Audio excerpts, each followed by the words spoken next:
Bonjour et bienvenue sur la chaîne FPV. Nous allons vous proposer une nouvelle série de vidéos consacrée à l'Airbus A320 et principalement à l'utilisation des instruments de bord.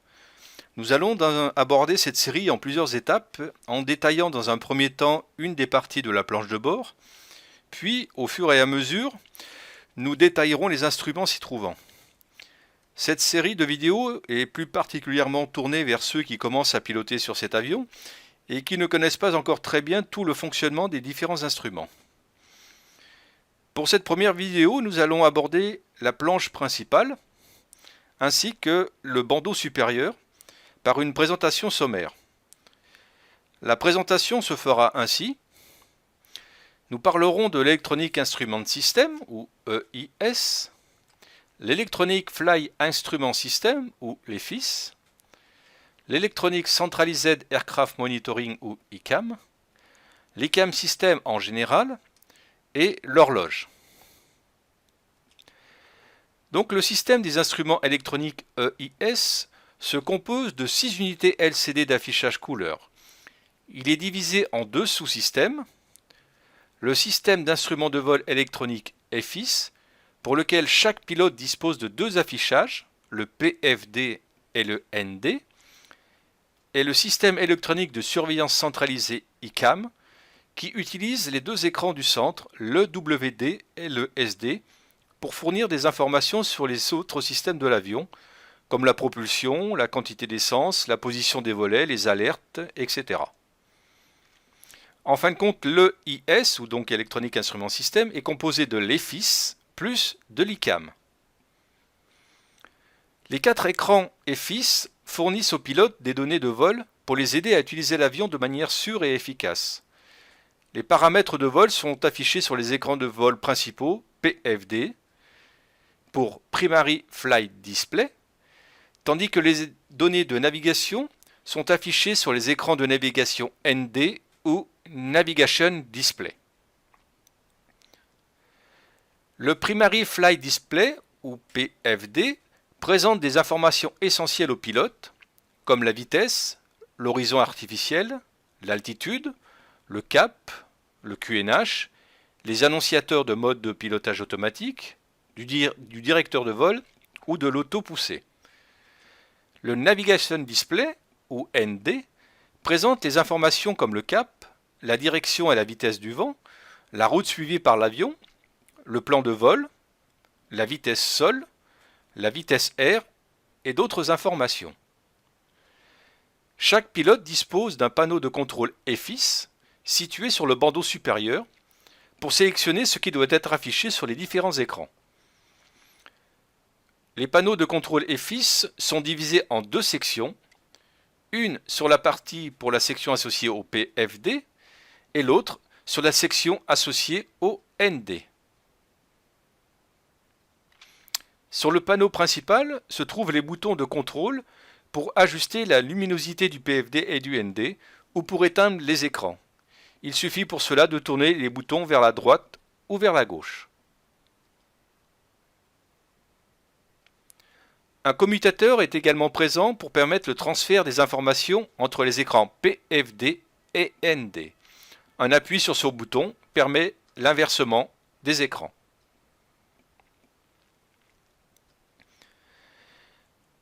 Les deux écrans au centre sont dédiés au système de surveillance électronique centralisé ICAM ou Electronic Centralized Aircraft Monitoring. L'affichage ICAM supérieur est connu sous le nom de Engine Warning Display ou EWD et l'affichage ICAM inférieur est appelé System Display ou SD. C'est sur cet écran que les différents paramètres du système de l'avion peuvent être visualisés par les pilotes. Sous les écrans ICAM, sur le socle central, se trouve le panneau de commande ICAM. Les deux contrôles situés sur le côté gauche permettent d'ajuster la luminosité des deux écrans ICAM ou de les éteindre.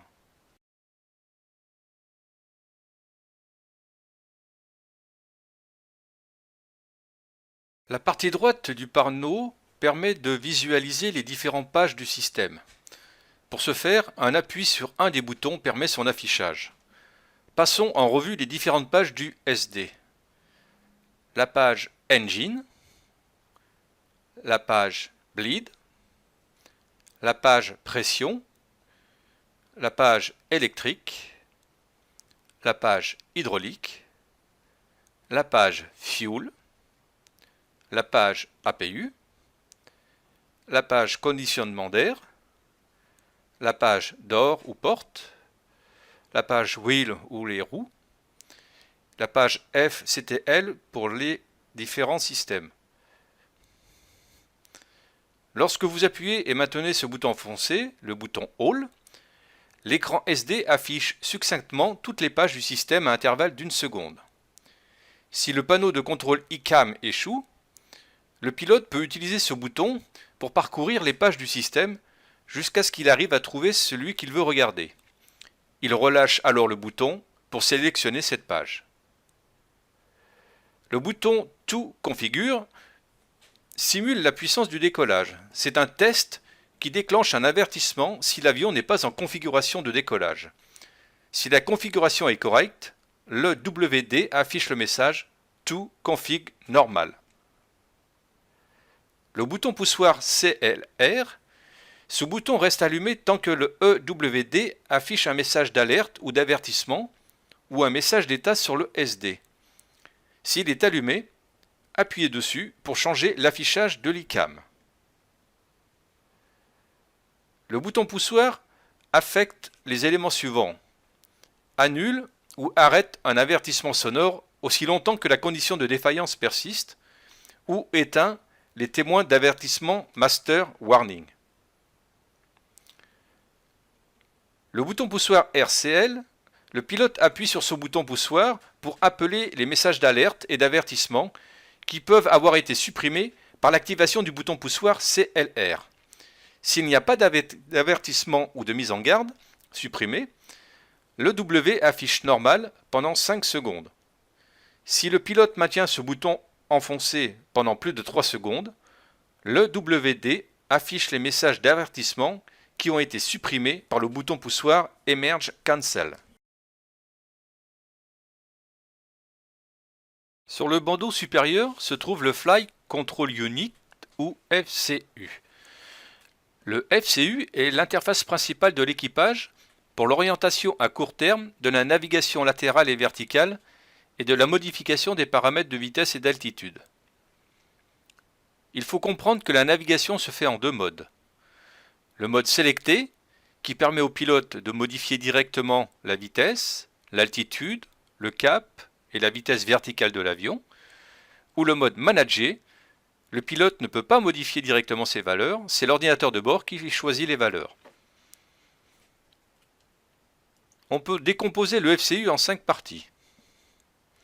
La partie vitesse, la partie heading, la partie AP ou pilote automatique, la partie altitude et la partie vertical speed. Le bouton métrique Alt fait également partie de la zone d'altitude. Il est utilisé pour afficher l'altitude sélectionnée en mètres sur la partie des données permanentes du SD ou en option les altitudes sélectionnées et réelles en mètres sur le VFI. Vous verrez comme tous ces sélecteurs affectent les affichages FIS dans une prochaine vidéo. Une horloge entièrement indépendante est installée sur le côté droit du tableau de bord central. Elle envoie les informations à l'unité d'interface de données de vol et à l'ordinateur de gestion et de guidage de vol. L'horloge a 2 alimentations électriques, dont l'une est une connexion directe à la batterie de l'avion. Elle se compose ainsi. Sur la partie 1, le compteur UTC ou GMT, ce compteur affiche l'heure réelle au format 24 heures. La partie 2, ou ET, est le temps écoulé. Ce compteur enregistre le temps écoulé jusqu'à 99 heures et 59 minutes. La partie 3, ou CHR, chrono, ce compteur enregistre le temps écoulé de 0 à 99 minutes et 59 secondes.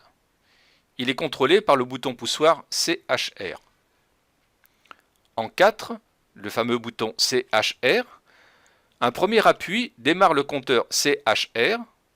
Seconde pression, arrête le compteur CHR. Il garde l'affichage à sa dernière indication.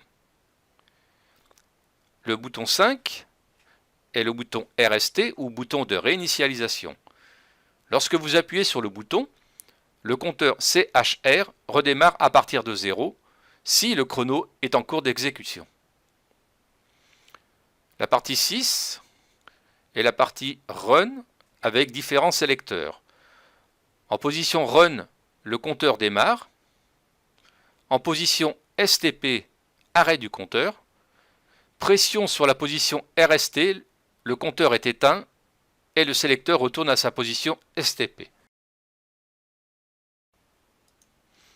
Le bouton Set ou Set Date est un bouton poussoir. Le premier appui règle l'horloge en mode date et le deuxième appui règle l'horloge en mode heure. Le bouton ou sélecteur 8 pour l'affichage UTC. La position GPS, c'est l'heure où la date sélectionnée est affichée et ces données sont synchronisées sur les informations du GPS. En position INT, c'est l'heure interne ou la date sélectionnée qui est affichée. En position 7, permet d'initialiser l'heure interne et la date. Le Landing Gear Selector est une commande de soupape de sélecteur à deux positions pour déployer ou rétracter le train d'atterrissage à condition que la vitesse soit inférieure à 260 nœuds. Up sélectionne la rétractation et permet au système de freinage d'arrêter les roues principales. Down sélectionne la sortie du train et active le mécanisme de verrouillage, empêchant quiconque de rétracter accidentellement le levier lorsque l'avion est au sol ou que la direction du train n'est pas centrée. Sur la droite en bas, une flèche rouge apparaît lorsque l'équipement n'est pas verrouillé en configuration d'atterrissage. Le Landing Gear Indication indique la position des 3 trains d'atterrissage détectés par l'ordinateur. Si le unleak rouge est affiché, c'est que le train n'est pas bloqué dans la position sélectionnée. Si la flèche verte est affichée, le train est verrouillé et est en position basse. Et lorsque tout est éteint, le train est verrouillé en position haute. Les auto-breaks, lorsqu'il est pressé, il permet l'armement du mode de décélération associé, un à la fois. Soit le low, soit le MD ou medium, ou soit le MAX ou max. Lorsque un mode de décélération est sélectionné, max pour le décollage, la pression de freinage maximum est appliquée immédiatement à l'ordre des déploiements du spoiler au sol. Low ou MED ou medium pour l'atterrissage, pression de freinage progressive quelques secondes après l'ordre de déploiement du spoiler au sol pour décélérer à la vitesse sélectionnée. Le décel devient vert que lorsque la décélération réelle est de 80% du taux sélectionné. Les brake fans contrôlent en option les ventilateurs de refroidissement des freins. Si tout est éteint, les ventilateurs de refroidissement tournent tant que le train est fermé et verrouillé. Si le hot est allumé, lorsque la température du frein devient trop chaude, les ventilateurs de refroidissement doivent être allumés. Si tout est allumé sur le bouton, s'il a été allumé avec un frein chaud, vous devez arrêter les ventilateurs de refroidissement uniquement lorsque la température des freins est inférieure à 150 degrés ou lorsque le voyant hot est éteint. L'anti-skid. Sur on, la protection antidérapante sur le freinage et sur la direction du train est disponible. Sur off, aucune protection antidérapante. Le freinage différentiel par les pédales de frein peut être utilisé.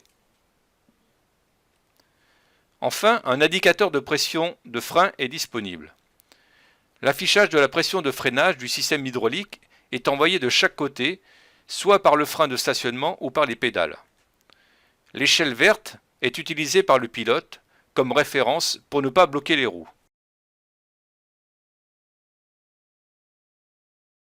Devant chaque pilote se trouvent deux voyants d'alarme à deux fonctions.